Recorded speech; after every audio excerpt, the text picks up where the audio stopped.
ಈಗಷ್ಟೇ ವಿಕ್ರಮ್ ಅವ್ರು ಹೇಳಿದಾಗೇನೆ ಏನು ಹೇಳ್ಬೇಕಂತ ಗೊತ್ತಾಗ್ತಾ ಇಲ್ಲ. ಆಗಲೇ ನಮ್ಮ ಇಂಡಸ್ಟ್ರಿ ಸೀನಿಯರ್ ಪ್ರೊಡ್ಯೂಸರ್ಸು, ನಿರ್ದೇಶಕರು, ಹೀರೋಸು ಎಲ್ಲ ಮಾತಾಡಿದ್ದಾರೆ. ಸೊ ಮೇ ಬಿ ನೀವೇ ಪ್ರಶ್ನೆ ಕೇಳಬೇಕು. ಬಟ್ ಐ ಥಿಂಕ್ ನಾನೊಬ್ಳು ಕನ್ನಡ ಸಿನಿಮಾ ಅಭಿಮಾನಿಯಾಗಿ ಮಾತಾಡ್ಬೋದು.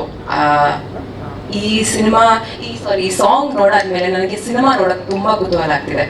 ಐ ಥಿಂಕ್ ಇವಾಗ ಶ್ರೇಯಸ್ ಅವ್ರ ಬಗ್ಗೆ ಮಾತಾಡಬೇಕು. I have to say that ಅವ್ರು ಪ್ರತಿಯೊಂದು ಸಿನಿಮಾ ಚಾಯ್ಸಿಂದ ಅವರು ತನ್ನ ರೇಂಜ್ನ ಎಕ್ಸ್ಪ್ಯಾಂಡ್ ಮಾಡ್ತಾ ಇದ್ದಾರೆ. ಸೊ ಪಡ್ನೆಗಳು ಇರ್ಬೋದು ಅಥವಾ ರಾಣ ಇರ್ಬೋದು, ಇವಾಗ ವಿಷ್ಣುಪ್ರಿಯ ಇರ್ಬೋದು, ಅವ್ರು ಪ್ರತಿಯೊಂದು ಜಾನ್ರನಲ್ಲಿ ಅವ್ರ ರೇಂಜ್ನ ಎಕ್ಸ್ಪ್ಯಾಂಡ್ ಮಾಡ್ತಿದ್ದಾರೆ. ಅದು ಒಬ್ಳು ನಟಿಯಾಗಿ I have great admiration for his choices that is making in cinema.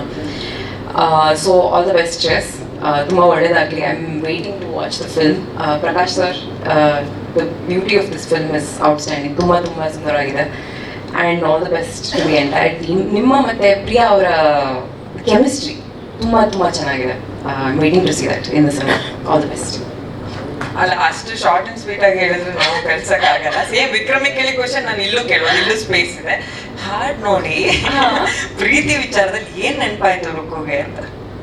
O my god, ಏನ್ ನೆನಪಾಯ್ತು?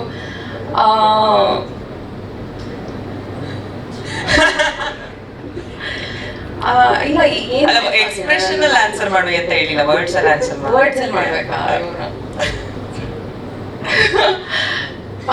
ಇಲ್ಲ your definition of love ಹೇಳಿ. Your definition of love. Definition of love, constancy. ಅಂದ್ರೆ when love was true, ಈ tagline ಬಂದಿದ್ದಾರಲ್ಲ, love was true, ಅದೇ definition of love ನನಗೆ, ನನ್ನ ಪ್ರಕಾರ. Super, thank you so much. Thank you.